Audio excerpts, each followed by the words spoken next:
Hey everyone, welcome back to Homegrown Passion. Got a little bit of a different video today. Going to do some stuff that I don't do on a daily basis. We're going to trellis our cucumbers.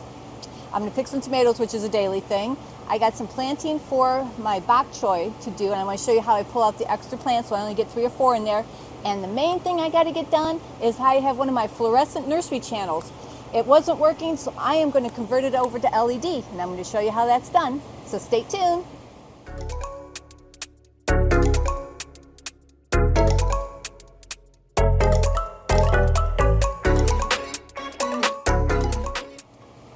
Well, I'm a little behind on my tomato harvest. As you can see, there's quite a few red ones on the vines, so I better get to it. But I wanted to show you how I like to harvest the tomatoes. That's the perfect color. I've been doing that for the past couple months, and I put them into the head house and let them ripen up. In about a week, they're ready for sale.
So the next thing I need to do is trellis my cucumber plants.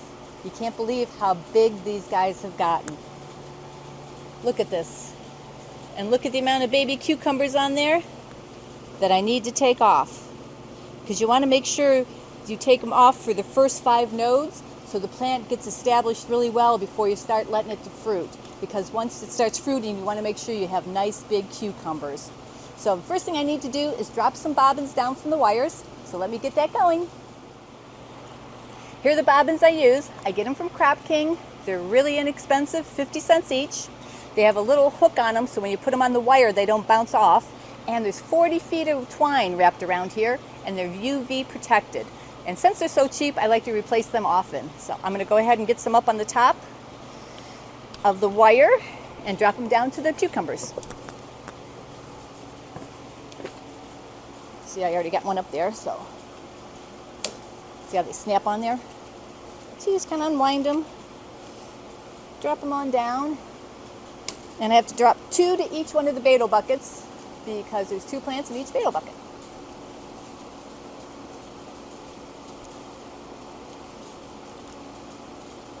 So you just kind of unwrap it. Oh, it's really warm up here compared to down at the bottom of the greenhouse.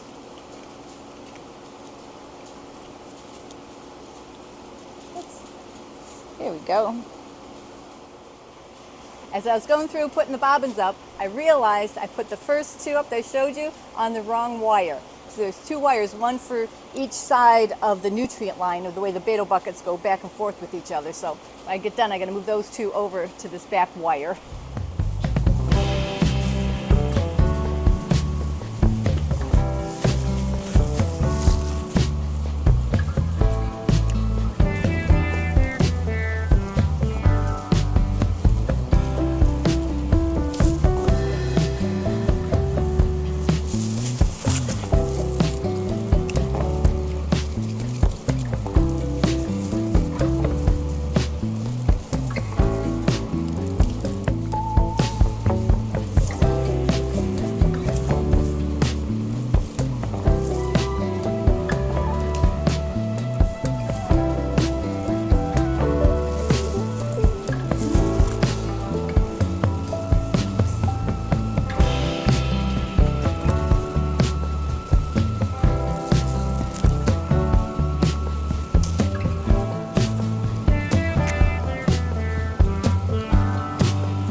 Move the bobbins over to the correct wire, Now I got to just separate them a little bit, get them in place, so then I can trellis up the cucumbers.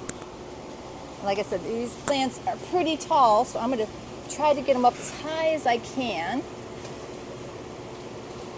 Let me get a clip. These vine clips, they hook on the wire. The first one's always the hardest for me to do. And then you want to make sure you get it underneath a leaf so it holds the plant up. And then another hour or so, this plant will be sticking straight up, and I'll be able to clip him all the way up without hurting him.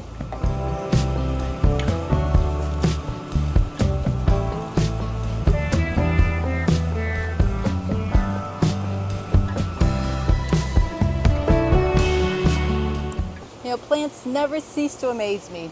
This cucumber plant, I was going to pull it up, and look, it was sitting in the perlite, and it started to root. That is so cool. I love how they survive and make roots go everywhere, so they make sure they keep living and produce more seeds. Now that I have all the plants trellised up, I'm coming back through and I'm going to cut off all the baby cucumbers up to the 5th node. So that's, you know, where the leaves come out of the stem. Because if you don't cut these off, the plant will get stunted and it won't grow up tall and put its energy into getting big before it starts fruiting, and you'll just get a bunch of little fruit, because I've done that mistake in the past. And I'm also going to go through and cut off all the tendrils, because these guys wrap around each other and around the other cucumbers and make a mess. So I'm going to go ahead and get these all off and cut all these baby cucumbers off. Let's see. Let me count here. So I got 1, 2, 3, 4, 5. Okay, these 2 I can leave on. Left that a little too long. Okay, 1, 2, 3, 4. Okay, I'm going to cut these ones off. And you probably noticed I'm not cutting off the bottom leaves. I'm going to let the plants get taller and more energy in them. Then I'll come back through and make sure the leaves are cut off the bottom so they don't sit in the perlite and get all nasty. And another reason to cut off the bottom leaves, it increases airflow and it keeps the fungus gnats out of your perlite. Look what I found. Should have told you guys this before I had to cut them all off. These are the best little cucumbers. They're so crunchy. Great little snack here in the greenhouse. I have some planting to do in the channels. I have some WinWin Bok Choy. I planted it 10 days ago. I tried to get 3 or 4 seeds into each one of my double dimple oasis cubes. I know I didn't exactly get that because I can see more than 3 or 4 growing in each one. So as I plant it, I'm going to have to pull one out. So let's go ahead and get them in the channels.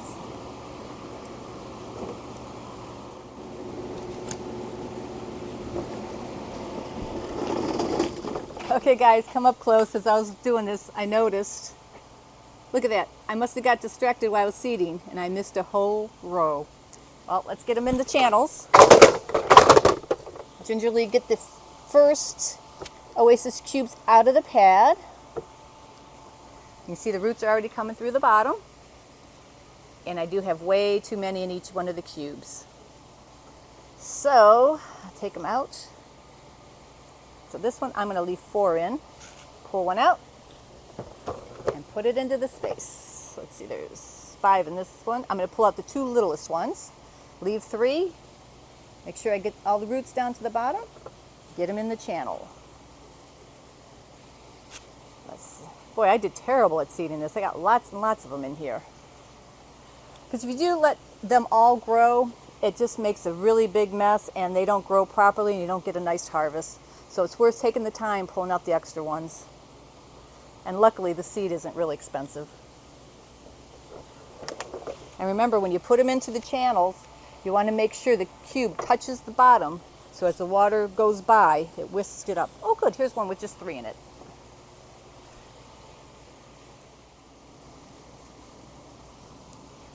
One, 2, 3, 4, 5.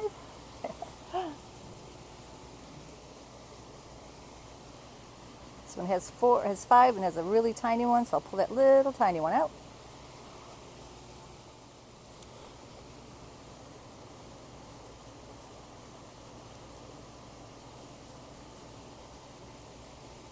The little root down in the bottom. Get the emitter on. Make sure it runs for a second because this stale water's been sitting in the spaghetti tube for a few days. Now they're ready to grow. Back in the head house, here's my grow light. This guy's probably about 9 years old. It's one of my original nursery channel grow lights, fluorescent. I think the bulbs are still good, but it quit working on me, so I think the ballasts are bad on it. It's not worth replacing the ballasts on this light because it's probably about $75 to do that, and this light's probably worth $75. So I'd rather just convert it to LED, which is way more cost effective and it'll be better for my plants. So what I'm going to do is use these T5 LED light bulbs, and to get them to work, all I have to do is a ballast bypass. So all light fixtures are different. This one had screws on each end, and I'm getting the last one off, and I should be able to pop off the reflector and get to the ballast. Get out nice and gently. There we go. And there it is. So the power comes into the fixture on this side. I'm going to cut all the wires to the ballasts, and this side will be the hot side, the black side, and then this side down here will be the neutral side, the white side. Okay, got my last wire snipped. I already took the screws off for the ballasts, and I'm going to take them out because these guys are pretty heavy, and it's really going to make the fixture a lot lighter, so when I go to rehang it, it'll be a lot easier. And the other thing, last thing I have to do with the wiring is wire it from the hot side over to the neutral side for the lamp holders. So the first thing I did, wired up the neutral line. Off the plug here, neutral, and then I connected to all the wires that come off of this side to make the whole thing neutral. So now all I have to do is get the wires all folded back in here, nice and neat, into the raceway. Put the reflector back on with the screws I have, and then put the lights into the holders.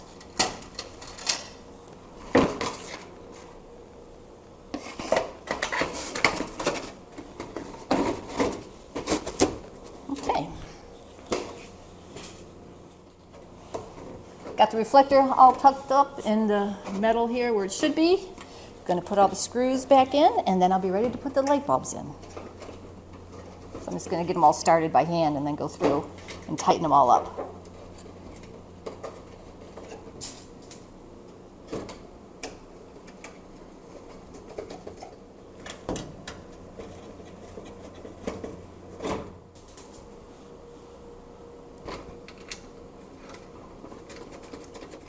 I'm going to use the drill a little bit faster and easier on my arm. Just like to go nice and slow. Don't have to really drill them in, just get them nice and snug.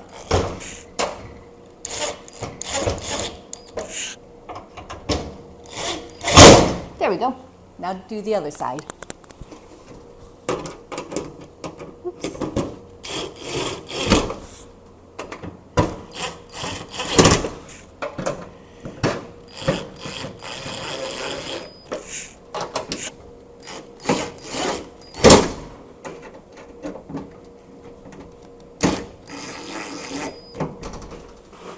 Okay, now time for the light bulbs.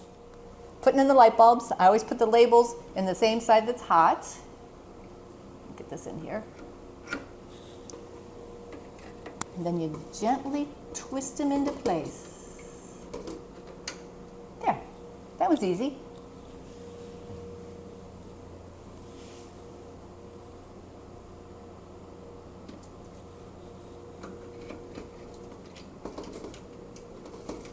Nice and gentle.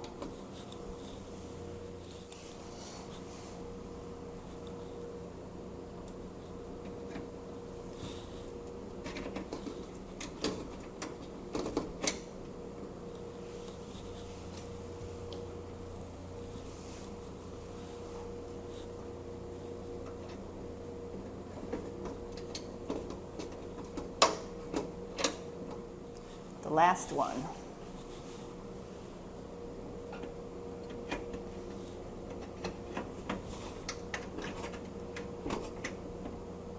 There we go. Well, let me plug the light in and see if it works.